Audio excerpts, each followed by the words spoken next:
तो हेलो दोस्तों, स्वागत है आपका हमारे यूट्यूब चैनल में जिसका नाम है स्टडी जोन एकेडमी। तो दोस्तों, आज का वीडियो कुछ बेहतरीन होने वाला है। देखो, हमने कुछ आठ आठ दिन या 9 दिन पहले हमने एक सीरीज स्टार्ट की थी भैया। क्या सीरीज स्टार्ट की थी? हमने की थी एसएससी जेई की सीरीज, जिसमें कि हम आपको बहुत सारे सब्जेक्ट इतने बताने वाले थे ताकि आपका जो है सीबीटी 1 क्लियर हो जाए। मतलब ऑलमोस्ट क्लियर तो हो जाए अगर आप थोड़ी मेहनत करो और साथ में हमारे साथ जो हम बना रहे हैं वो चीज करते जाओ। तो आपका क्या है कि सीबीटी 1 तो क्लियर हो ही जाएगा। तो यहाँ पर सबसे पहले हमने स्टार्ट किया था सिविल इंजीनियरिंग में बीएमसी यानी बिल्डिंग मटेरियल एंड कंस्ट्रक्शन। तो हमने उसको सीमेंट का पार्ट 1 बनाया था, बट पार्ट 2 हम बहुत देर बाद लेके आए, क्योंकि हमको क्या करना है कि वन शॉट में एक एक टॉपिक आप खत्म करना है, ना ज्यादा बड़ा वीडियो देना है ना ज्यादा छोटा वीडियो देना है आपको। इसलिए हम ये कहा है कि थोड़ा दिन बाद लेकर के आए हैं। तो अभी क्या हो रहा है कि आपको वन शॉट में मिलने वाली बहुत सारी चीजें, ठीक है। तो स्टार्ट करते हैं। देखो, हमने स्टार्टिंग में हमने सब पढ़ लिया है, ठीक है। सीमेंट के बारे में हमने देख लिया था पहले वीडियो में, फिर सीमेंट क्या होती है वो देख लिया था, दो कंपाउंड देख लिए थे, फिर उसके कंस्टिट्यूएंट भी देख लिए थे, फिर उनके फंक्शंस भी देख लिए थे, सारे फंक्शंस जो थे।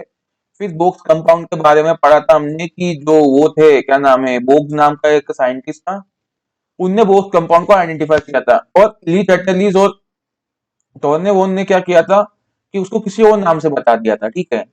फिर हमने सीमेंट के बारे में देखा था कि सीमेंट क्या होती है, फिर इसके बाद है ना आर्गिलेशियस कंपाउंड, सिलिशियस कंपाउंड। देन आज का वीडियो बहुत इंटरेस्टिंग है। आज से हम स्टार्ट करते हैं बॉक्स कंपाउंड पूरा बेसिक से, ठीक है।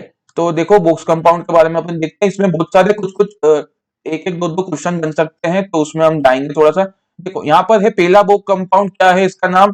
Try calcium aluminate. Try calcium aluminate का फॉर्मूला होता है 3CaOAl2O3। 3CaOAl2O3 इसको क्या बोलते हैं? C3A भी बोलते हैं। सी का मतलब कैल्शियम से होता है, लाइम से होता है। 3 मतलब 3 उसके आगे नंबर है, और ए मतलब क्या होता है? एलुमिना, ठीक है। इसको हम सी लाइट भी बोलते हैं, जो कि नाम किसने दिया था? ली चैटरलीज ने नाम दिया था। तो इट अंडरगोज, इसमें क्या होता है कि बुक्स कंपाउंड, हमें जब सीमेंट की मैन्युफैक्चरिंग करते हैं तो हमें ये कंपाउंड मिलते हैं सीमेंट की मैन्युफैक्चरिंग में, ठीक है। मैन्युफैक्चरिंग करते वक्त ये कंपाउंड बन जाते हैं और इनका बहुत ही इंपॉर्टेंट रोल होता है ना। तो C3 है यानी सी लाइट क्या होता है? It undergoes hydration with in 24 hours. ये हाइड्रेशन में चले जाता है 24 आवर्स के अंदर अंदर में। It is responsible for flash setting point, flash setting of cement. Flash setting of cement क्या होता है आगे आपको पता चलेगा, अभी नाम याद रखिए कि फ्लैश सेटिंग क्या होता है। It produces maximum heat during hydration process. ये क्या करता है, जो सीलाइट होता है यानी C3A होता है यानी ट्राई कैल्शियम एल्यूमिनेट होता है, तीनों बोल दिए। तो ये क्या करता है कि हाइड्रेशन प्रोसेस में बहुत ज्यादा हीट को क्या करता है? प्रोड्यूस करता है। और इससे क्या होता है कि ज्यादा हीट प्रोड्यूस होगी तो क्या होगा कि क्रैक भी आने के चांसेस बन जाएंगे। तो इससे क्या होगा कि ज्यादा हीट मतलब क्रैक आने के चांसेस। जैसे आपने देखा होगा कि कहीं भी कंक्रीटिंग हुई या सीमेंट का कुछ काम हुआ और क्रैक आने लग गया, तो उससे क्या होगा कि अगर इसकी क्वांटिटी ज्यादा होगी तो सीमेंट में क्रैक होने लगेगा। It also reduce the strength and resistance of cement against attack of sulfur।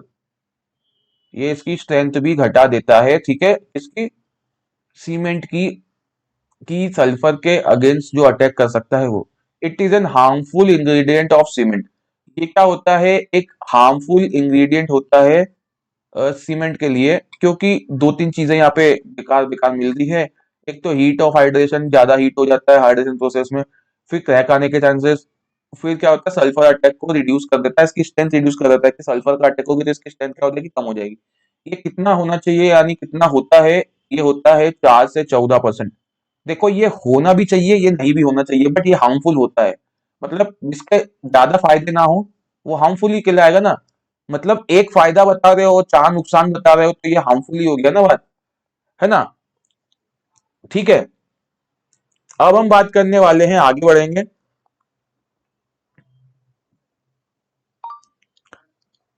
किस चीज की बात करेंगे दोस्तों हम? वो कंपाउंड में फ्लैश सेटिंग टाइम और फॉल्स सेटिंग टाइम की। ये चीज क्या होती है? फ्लैश सेटिंग क्या होती है और फॉल्स सेटिंग क्या होती है, ठीक है। ये हम समझते हैं, आपको बहुत ही आसान तरीके से आपको समझाने की कोशिश करते हैं। देखो, यहाँ पर मैंने जो जो लिखा हुआ है ना, पॉइंटर का चला गया ये रहा। जहां जहां भी हमने लिखा हुआ है ना, ये जो चीजें लिखी हुई है इसको आप है ना इंग्लिश में पढ़ लेना कि फ्लैश सेटिंग के बारे में क्या लिखा है। पढ़ देता हूं मैं। इमीडिएट और instant setting of cement which take place due to presence of alumina in the cement. ठीक है। इसका मतलब ये है, यहाँ पे जो लिखा हुआ है वो चीज आप एक बार पढ़ लेना है। किसके कारण होती है? एल्यूमिना के कारण क्या होती है? फ्लैश सेटिंग होती है ना। फ्लैश सेटिंग होती है। और फॉल सेटिंग क्या होती है? पहले फ्लैश समझ लो फिर फॉल समझेंगे, है ना। फ्लैश सेटिंग क्या होती है? देखो क्या होता है कि फ्लैश सेटिंग तब होती है जब सीमेंट मिलाने के तुरंत बाद ही तेजी से सेट होने लगता है और दोबारा मिक्सिंग करने पर वो अपना शेप चेंज ना करे। आमतौर पर इसमें क्या होता है कि जिप्सम की कमी अगर हो जाती है, ठीक है, तो क्या होता है कि फ्लैश सेटिंग होती है। और अगर एल्यूमिना का कंटेंट ज्यादा हो गया तो फ्लैश सेटिंग होती है।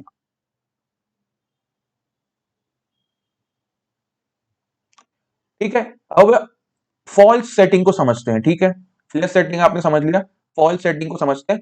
फॉल्स सेटिंग क्या होता है? फॉल्स सेटिंग ये होता है कि water crystallization of gypsum vaporize water of crystallization of gypsum. देखो, जिप्सम का क्रिस्टलाइजेशन में जो पानी होता है, क्रिस्टलाइजेशन ऑफ वाटर क्या होता है? वेपोराइज हो जाता है। क्या हो जाता है दोस्तों? वेपोराइज हो जाता है, आइदर कंप्लीटली और पार्शियली। देखो, जिप्सम जब मिलाते हैं तो पार्शियली कभी कभी वेपोराइज हो जाता है, कभी कभी कंप्लीटली उसका जो होता है क्रिस्टलाइजेशन वाटर होता है वो क्या होता है? एक्सपायर या वेपोराइज हो जाता है। ठीक है, मतलब उड़ जाता है during the manufacturing process of cement. Hence the water is added in cement.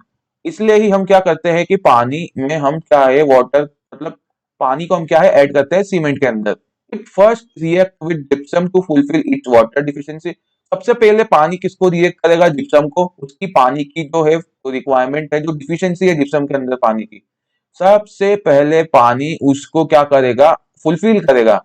ठीक है, फुलफिल करेगा यानी कि जरूरत पूरी करेगा, डिफिशियंसी को दूर करेगा। During which it hardens. उसके कारण उस समय पे क्या हो जाती है? वो हार्ड हो जाती है। And gives impression of false setting, impression of false setting of the cement that can be identified by adding further more water into cement, that can be identified तो further more water into the cement। तो देखो, इसका पूरा मैं short में बता देता हूँ कि सीमेंट क्या होता है कि जिप्सम, जब जिप्सम के अंदर क्या होता है? क्रिस्टलाइन वाटर होता है। क्रिस्टलाइन वाटर मतलब जिप्सम के फॉर्मूले के अंदर एक पानी भी होता है, अंदर ही होता है जिप्सम के अंदर। वो क्या होता है कि हाइड्रेशन प्रोसेस जब होती है, मतलब जब भट्टी में जब गर्म होता है, हाइड्रेशन गलत बोल गया, भट्टी में जब गर्म होता है जो भी चीजें मैन्युफैक्चरिंग प्रोसेस में आपको समझेंगे अभी थोड़ी देर में। तो जब चीज गर्म होती है तो उसका पानी क्या होता है? वेपोराइज हो जाता है। जो कि क्रिस्टलाइन वाटर है ना, वो क्या हो जाता है? वेपोराइज हो जाता है, गायब हो जाता है, खत्म हो जाता है, उड़ जाता है। तो क्या होता है कि जब हम सीमेंट के अंदर जब सबसे पहले पानी डालेंगे तो वो धीरे धीरे हार्ड होना शुरू हो जाती है, सेट होना शुरू हो जाती है।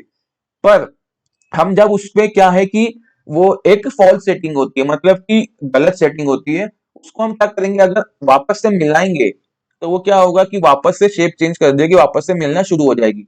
और हम अगर उसमें पानी और ऐड करेंगे तो क्या होगा कि हमको मालूम पड़ेगा कि ये अभी सेट होना शुरू नहीं हुई है सीमेंट। ये तो जिप्सम के कारण हो रहा है। ये क्यों होता है? क्योंकि जिप्सम अगर सीमेंट के अंदर ज्यादा हो जाता है कभी कभी तो फॉल्स सेटिंग हमें देखने को मिलती है। उसमें क्या होता है कि आपका फिर पानी बढ़ जाता है, पानी की मात्रा आपको बढ़ानी पड़ जाती है। ठीक है, समझ गए। अब अगला है टेट्रा कैल्शियम एल्यूमिनो फेरेट। ये दूसरा बोग कंपाउंड है जिसको कि बोग्स ने बताया, टेट्रा कैल्शियम एल्यूमिनो फेरेट। उसका नाम दिया C4AF और फॉर्मूला दिया 4CaOL2O3Fe2O3, जिसका कि ली चैटल लीज ने नाम बताया फीलाइट। ठीक है, इट ऑल्सो अंडरगोज हाइड्रेशन, है ना। ये भी क्या होता है? हाइड्रेशन के अंदर जाता है और ये भी रिस्पॉन्सिबल होता है फ्लैश सेटिंग के लिए। फ्लैश सेटिंग के लिए ये भी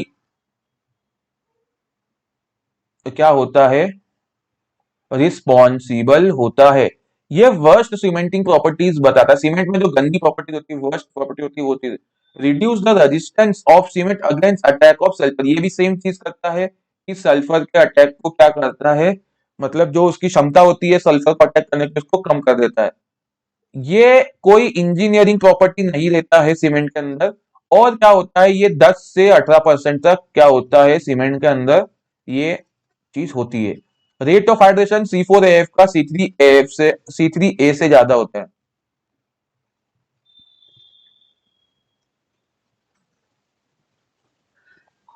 इसका सल्फर अटैक करने का जो रोकने का जो क्षमता होती है वो थोड़ी सी कम होती है, क्योंकि इसमें क्या होता है Fe होता है यानी आयरन होता है। और C3A में क्या होता है, आयरन नहीं होता।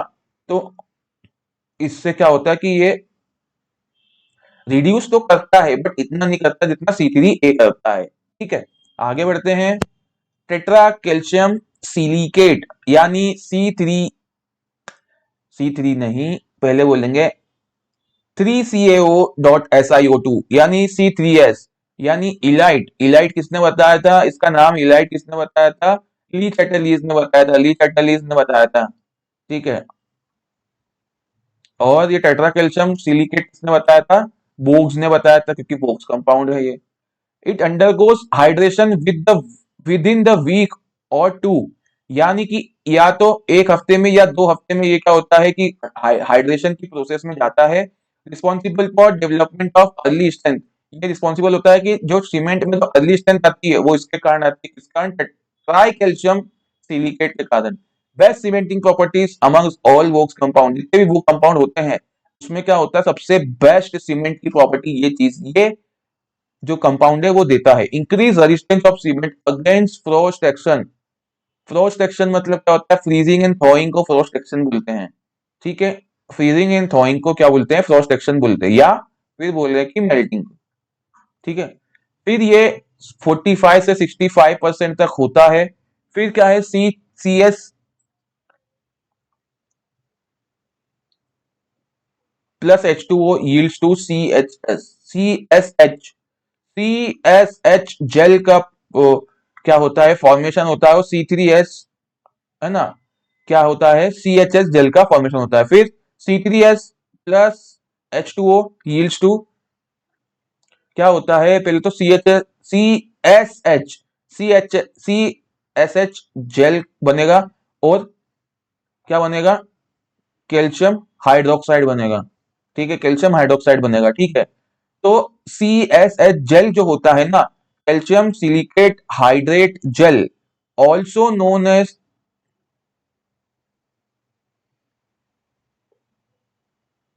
Also known as tobermorite, यानी या फिर क्या बोलते हैं, टॉम हाइड्रेट। टॉम हाइड्रेट बोलो या टॉबर मोराइट जेल बोलो, ये मेन प्रॉपर्टी है सीमेंट की।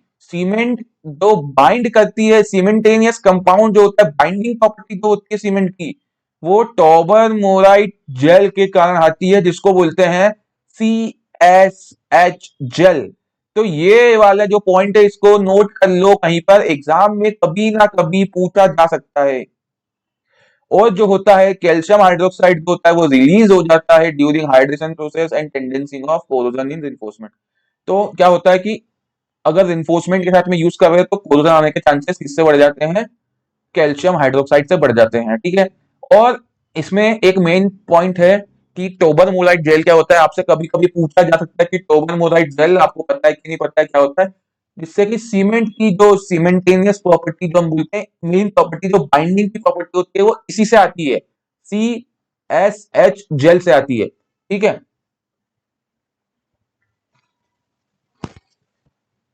फिर कंस्ट्रक्शन वेयर C3S यूज, कौन से कंस्ट्रक्शन में C3S हम यूज करते हैं, पेवमेंट कंस्ट्रक्शन में, प्री फैब्रिकेटेड स्ट्रक्चर्स में, कोल्ड वेदर कंक्रीटिंग में, और where formwork to be reuse speedily construction.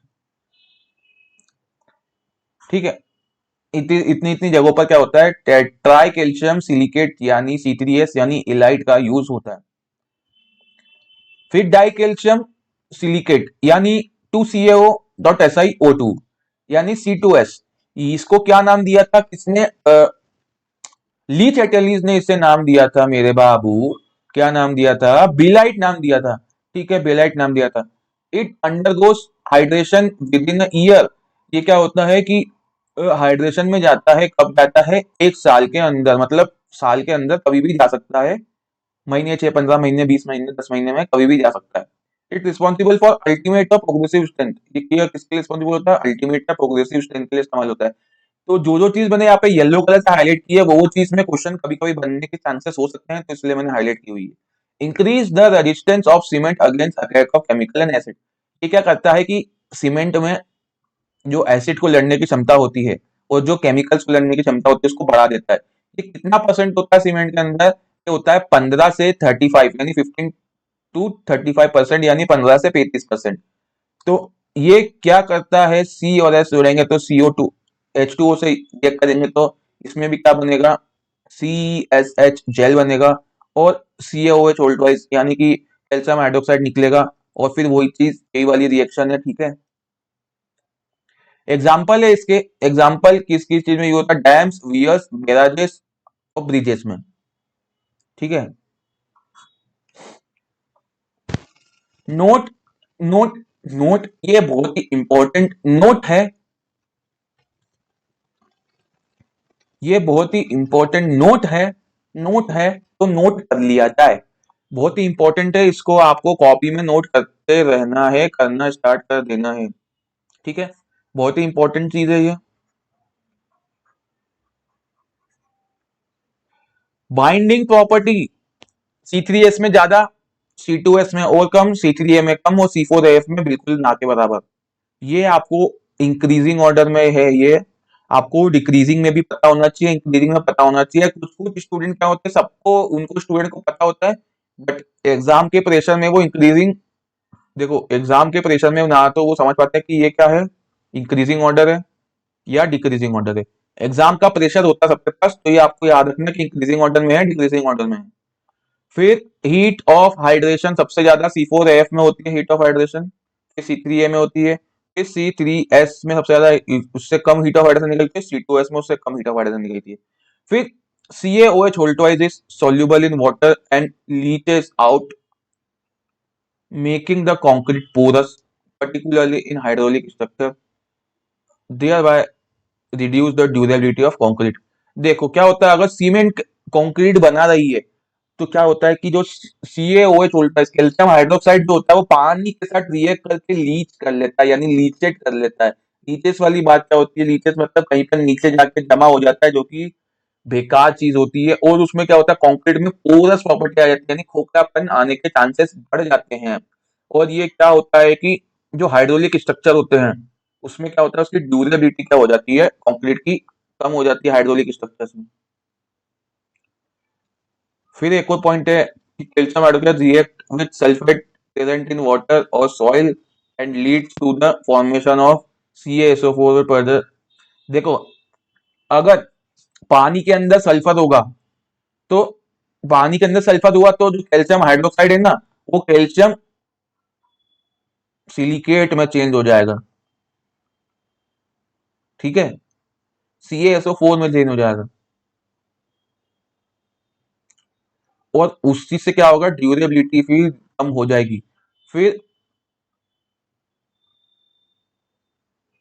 अगर कैल्शियम हाइड्रोक्साइड हुआ तो उसका जो पीएच है, कंक्रीट का जो पीएच है वो बढ़ के कितना हो जाएगा, 13 तक हो जाएगा। और उससे क्या होगा कि increase resistance against corrosion, corrosion से जो लड़ने की क्षमता है वो बढ़ जाएगी। Leaching of CaOH Holt wise, यानी कि कैल्शियम हाइड्रोक्साइड जो होता है वो क्या होता है, 20 से 30% होता है किसके अंदर, ओपीसी के अंदर। और होना मतलब उसका लीचिंग होता है जो 20 से 30% होता है ओपीसी के अंदर। Hence the percentage of C3S reduce and C3S increase used of, मतलब कि जब हम C3S का परसेंटेज क्या कर देते हैं, रिड्यूस कर देते हैं, और C2S का परसेंटेज बढ़ा देते हैं, जब भी हम हाइड्रोलिक स्ट्रक्चर बना रहे हैं उस सीमेंट में हम ऐसा कर देते हैं। ये इंपॉर्टेंट पॉइंट सारे खत्म हो गए। ये इंपॉर्टेंट इसलिए थे, बुक्स कंपाउंड से रिलेटेड सारे इंपॉर्टेंट पॉइंट्स थे। उसके बाद heat of hydration and water required for different books, यानी डिफरेंट बुक्स कंपाउंड के लिए पानी की रिक्वायरमेंट कितनी है। C3A 3 दिन तक 210 हीट ऑफ हाइड्रेशन है, 90 दिन में 310, और पानी की रिक्वायरमेंट है अल्टीमेटली 20। C4AF में 70 3 दिन में 70, 90 दिन में 100, और उसके बाद पानी की रिक्वायरमेंट है 20। T3S में 3 दिन में हीट ऑफ एडिशन होगी आपकी कितनी होगी? 60, 90 दिन में 105, और पानी की रिक्वायरमेंट होगी 21। C2S में कितनी 3 दिन में 10 हीट ऑफ एडिशन, देन 90 दिन में 40, और 21 हमको क्या होगा approximately water required for hydration होगा, ठीक है। फिर हीट ऑफ हाइड्रेशन के लिए ये देख लो, हीट ऑफ हाइड्रेशन के लिए कि सबसे पहले सबसे ज्यादा हीट किसमें होती है? C3A में।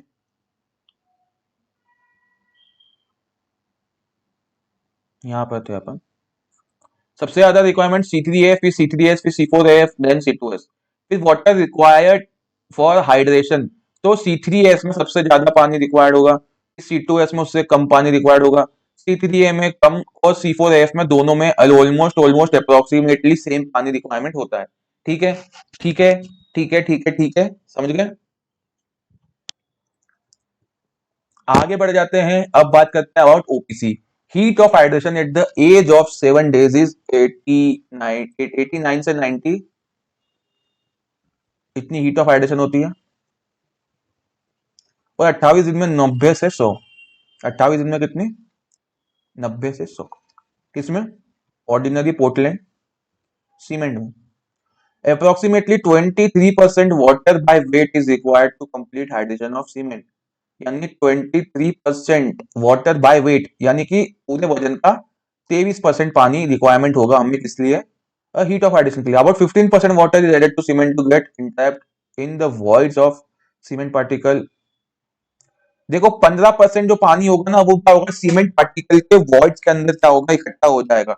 सीमेंट पार्टिकल है, जैसे कि सीमेंट के पार्टिकल्स देख लो, छोटे छोटे पार्टिकल, छोटे छोटे छोटे छोटे छोटे छोटे छोटे छोटे छोटे छोटे छोटे छोटे छोटे, तो उसके जो वॉइड्स होंगे ना, वॉइड्स के अंदर पानी जाके इकट्ठा हो जाएगा, चिपक जाएगा, तो उसमें क्या होगा? 15% पानी खर्च होगा। And total 38% of water by weight of cement is required to be added for complete hydration. यानी हमें 38% पानी कितना रिक्वायर्ड होगा? कितना रिक्वायर्ड होगा भैया?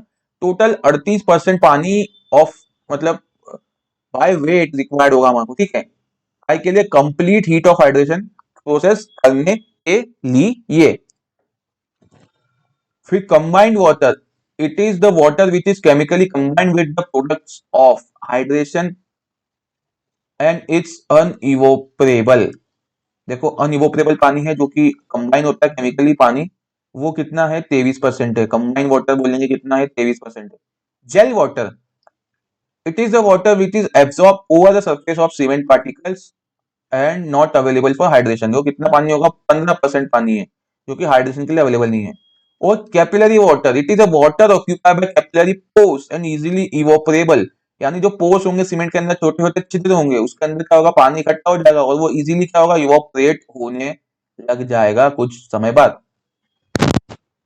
अब मेन चीज है यहाँ पे, मेन बहुत ही मेन मुद्दे की चीज है, मैन्युफैक्चरिंग ऑफ सीमेंट। आप एक बार दिमाग खोल लीजिए, जितना आपने पढ़ा है उसको एक बार नोट डाउन कर लीजिए, पानी पी लीजिए, अगर आपको कुछ करना है तो वो चीज कर लीजिए, क्योंकि मैन्युफैक्चरिंग एक बहुत इंपॉर्टेंट टॉपिक है सीमेंट का।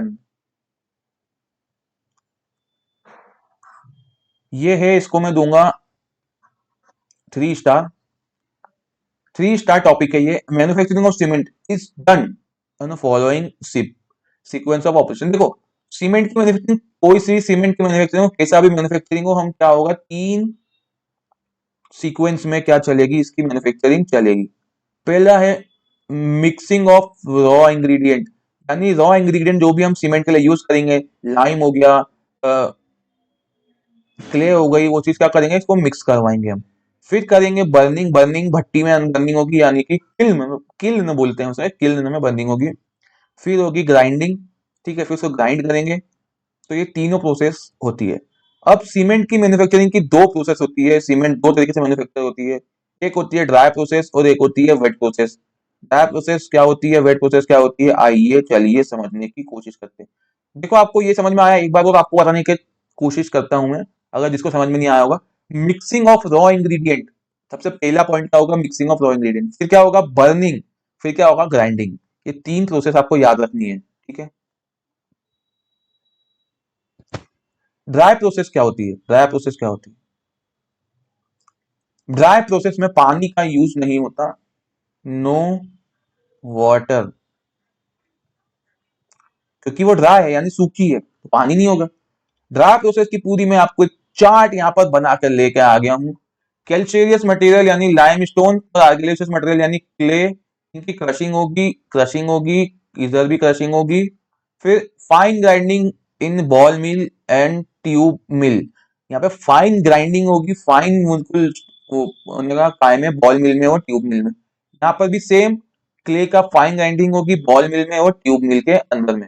ठीक है, फिर स्टोरेज बेसिन में जाएगा, ये भी स्टोरेज बेसिन में जाएगा। फिर चैनल से होते हुए mixing in correct proportion, channel से होते हुए मिक्सिंग इन करेक्ट प्रपोर्शन। फिर क्या होगा, प्री हीट करेंगे इसको, प्री हीट करेंगे यानी इसको पहले हम गर्म करेंगे बनाने के पहले। कितने डिग्री पर? 800 डिग्री पर, बाय एग्जॉस्ट गैसेस, बहुत सारी जो गैसेस होती है ना, उससे हम क्या करेंगे। फिर storage tank for raw mixing, storage tank में जाएंगे, फिर इसकी रॉ मिक्सिंग होगी। फिर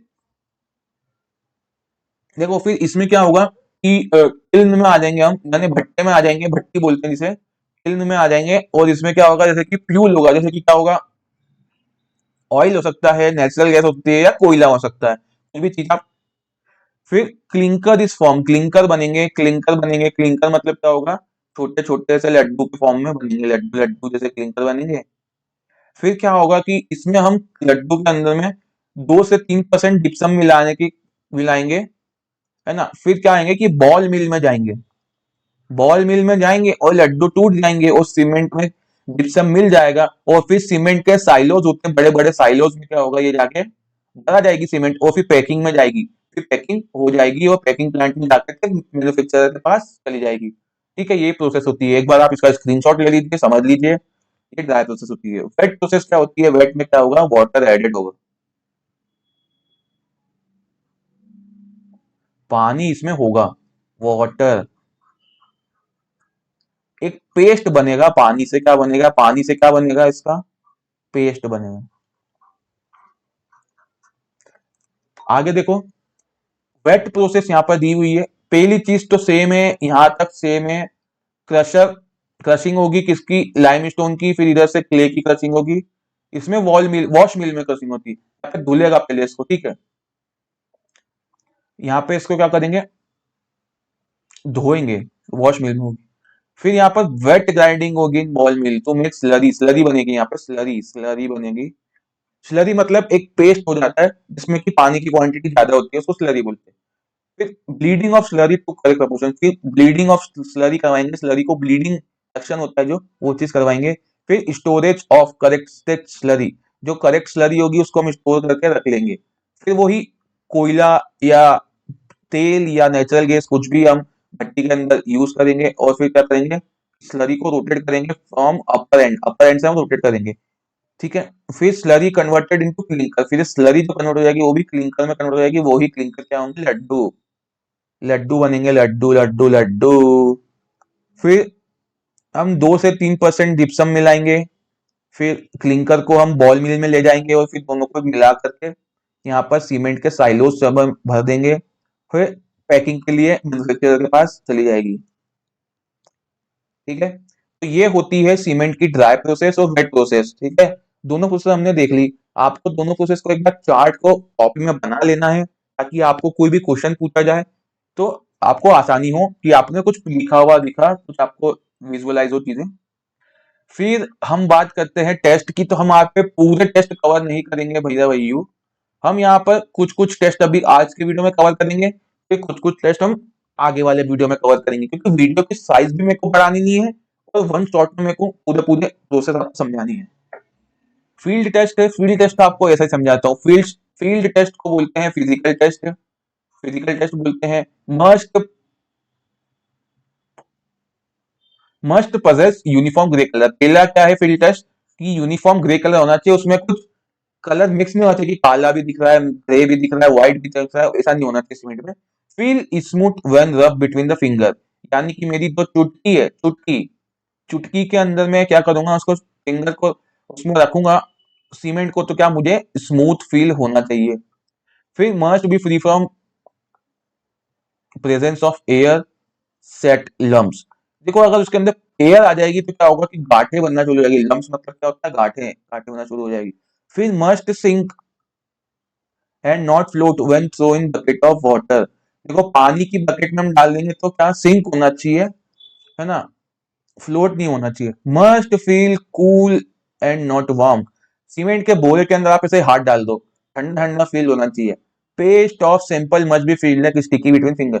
अगर पानी से हम सीमेंट को मिला देंगे थोड़ा सा और हाथ में अपन रखेंगे तो चिपचिपा फील होना चाहिए, ठीक है। A thick paste of cement over glass plate when immerse in water for 24 hours must be set and should not be slow and sign of crack। ठीक है, ये स्लो नहीं आएगा, शो आएगा।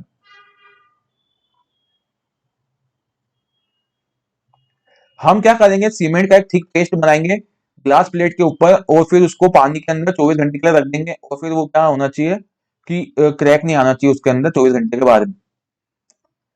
अब है स्ट्रेंथ टेस्ट। स्ट्रेंथ टेस्ट मतलब कौन सा स्ट्रेंथ करते हैं हम टेस्ट, कौन सी स्ट्रेंथ टेस्ट करते हैं, कंप्रेसिव।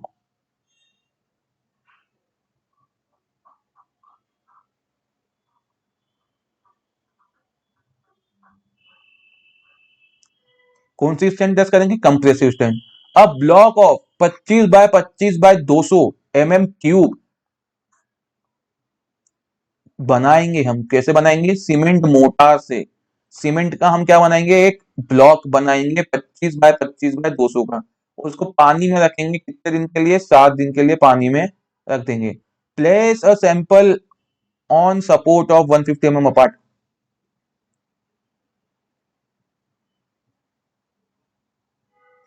सैंपल को सपोर्ट पे रख देंगे हम 150 mm के दूरी पर, 150 mm की दूरी पर। After removing from water, water से रिमूव करने पर, वाटर से रिमूव करने के बाद। Centre point load, centre point load देंगे कितने का, 340 न्यूटन का, है ना सर, 340 न्यूटन का साहब हम लोड देंगे। और फिर कोई भी फेलियर, 340 न्यूटन पे कोई भी फेलियर नहीं होना चाहिए, ठीक है। टेस्ट कैसे करते हैं, ये मशीन है जिसमें कि हम कंक्रीट की कंप्रेसिव स्ट्रेंथ करते हैं, वैसे ही करेंगे, बस कंक्रीट की जगह सीमेंट का पेस्ट हो जाएगा, ठीक है, सीमेंट का ब्लॉक बन जाएगा, ठीक है। लैब टेस्ट में हम आज पहला टेस्ट ही पढ़ेंगे, सिर्फ लैब टेस्ट में सिर्फ पहला टेस्ट पढ़ेंगे जो कि है fineness test. Fineness test, fineness test, fineness test हम पढ़ेंगे। यहाँ पर क्या चीज पढ़ेंगे, फाइननेस टेस्ट। फाइननेस टेस्ट क्या होता है, फाइननेस टेस्ट एक सीयू टेस्ट होता है। सीयू टेस्ट मतलब क्या होता है कि सीयू मतलब होती है छलनी। हम छलनी से क्या है, सीमेंट को छानेंगे और उसकी फाइननेस चेक करेंगे। उसके लिए क्या होता है, आईएस कोड कौन सा यूज होता है, आईएस कोड यूज होता है IS 4031 का पार्ट 1।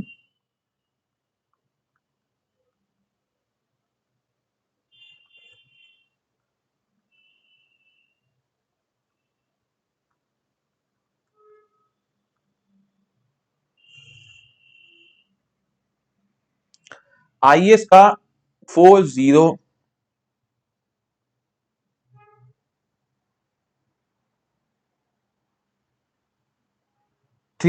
पार्ट 1 यूज होता है यहाँ पर, ठीक है, सीयू टेस्ट के लिए। उस हमको क्या, उस कोड को प्रीफर करते हैं।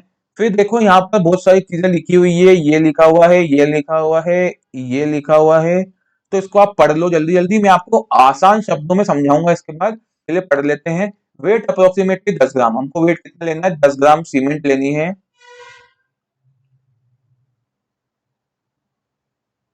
क्या लेनी है हमें, 10 ग्राम सीमेंट लेनी है, नियरेस्ट टू 0.01 ग्राम, ठीक है। Nearest to 0. Place on the sieve, carefully avoid losses. यानी कि सीव के अंदर हमको भरना है और लॉसेस नहीं होना चाहिए, यानी कि सीमेंट क्या होती है, हवा में उड़ जाएगी, अगर तेज हवा चलेगी तो लॉसेस नहीं होने देना है। फिर डिस्पर्स यानी,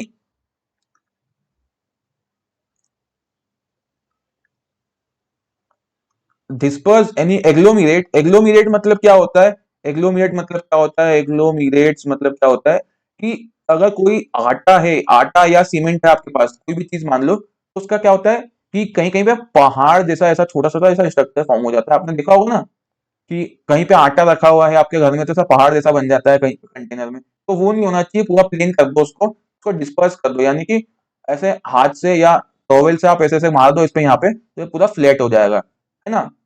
तो fit the lid over the sieve, मतलब ऊपर से ढक्कन लगा दो। फिर उसको क्या करेंगे कि मूव करेंगे until no fine for passes to it, है ना। फिर उसको क्या करेंगे, हम शेक करेंगे और सब करेंगे।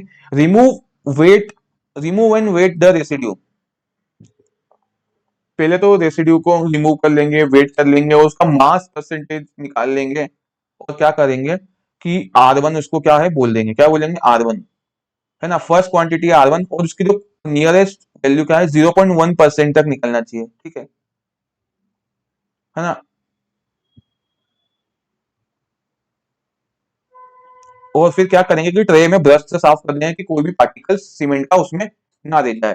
अब इसी चीज को मैं आसान भाषा में आपको समझाने की कोशिश करता हूँ। देखो क्या होगा कि सीमेंट को कोई सी भी साइज की सीव होगी, साइज सीव का अभी ज्यादा उस पर मत जाओ। सीव होगी, ऐसी छन्नी होगी, कोई सी भी साइज की सीव हो सकती है।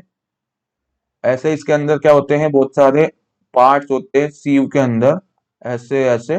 तो एक एक जो ब्लॉक बनता है ना यहाँ पे, ये ऐसा, तो ये एक जो ब्लॉक होता है उससे हम पता करते हैं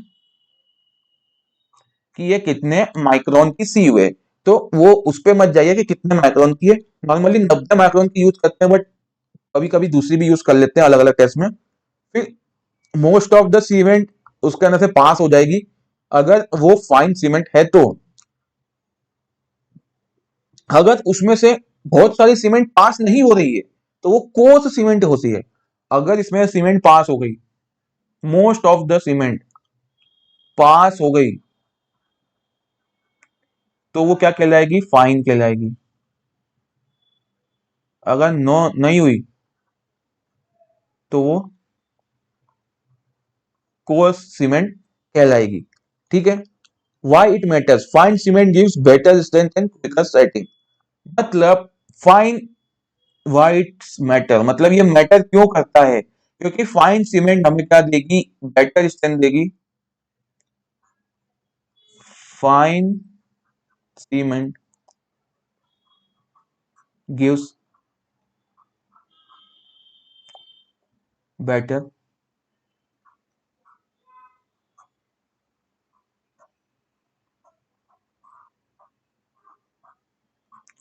स्ट्रेंथ, फाइन सीमेंट हमें क्या देगी, बेटर स्ट्रेंथ देगी, इसलिए हमें ये चीज करते हैं।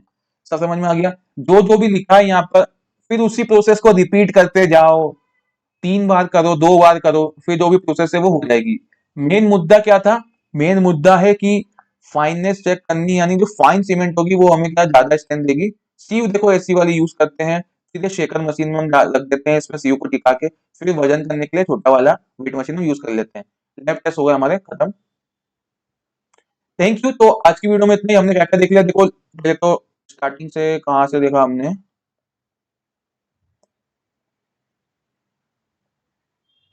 बॉक्स कंपाउंड देखे, ट्राई कैल्शियम एल्यूमिनेट सिलाइट, फिर उसके हमने देखा फ्लैश सेटिंग फॉल सेटिंग क्या होती है, फिर टेट्रा कैल्शियम एल्यूमिनेट यानी फिलाइट देखा, फिर एलाइट देखा, फिर हमने देखा इसके अंदर कि टोबर मोराइट जेल होता है, टोबर मोराइट जेल इसमें पाया जाता है, मतलब बनता है प्रोसेस के थ्रू। टोबर मोराइट जेल वो भी क्या होता है कि सीमेंट की जो है बाइंडिंग प्रॉपर्टी को देता है। फिर इसमें देखा कहाँ कहाँ पे यूज होती है, फिर हमने देखा बिलाइट, बिलाइट में भी क्या होता है CSH जेल यानी टोबर मोराइट जेल बनता है। और फिर हमने नोट्स देखे बहुत सारे कि बाइंडिंग प्रॉपर्टी कैसे बढ़ती है कैसे कम होती है, हाइड्रोजन प्रॉपर्टी कैसे बढ़ रही है, इंक्रीजिंग ऑर्डर डिक्रीजिंग ऑर्डर देखा हमने। फिर हमने देखा कि कैल्शियम हाइड्रोक्साइड को क्या क्या बेनिफिट है और उसके क्या क्या नुकसान है। फिर हमने देखा कि पानी कितना रिक्वायर्ड है। फिर हमने देखा कि हीट ऑफ हाइड्रेशन की और वाटर रिक्वायरमेंट की क्या देखा हमने, इंक्रीजिंग ऑर्डर और डिक्रीजिंग ऑर्डर। फिर ओपीसी के बारे में समझा कि ओपीसी में क्या क्या कैसा कैसा पानी रिक्वायर्ड होता है। फिर मैन्युफैक्चरिंग सीमेंट को समझी, डेली मैन्युफैक्चरिंग ड्राई प्रोसेस जिसमें पानी नहीं लगता, वेट प्रोसेस में पानी लगता है, स्लरी बनती है। फिर टेस्ट देखा, फील्ड टेस्ट हमने सारे समझ लिए, स्टैंड टेस्ट में कंप्रेसिव स्टैंड टेस्ट समझ लिया, फिर पिक्चर्स देख ली, फिर लैब टेस्ट में हमने पहला लैब टेस्ट खत्म कर लिया जिसको बोलते हैं फाइननेस टेस्ट। तो दोस्तों आज की वीडियो में इतना ही, मिलते हैं नेक्स्ट वीडियो में, तब तक के लिए बाय बाय। पढ़ते रहिए और आगे बढ़ते रहिए।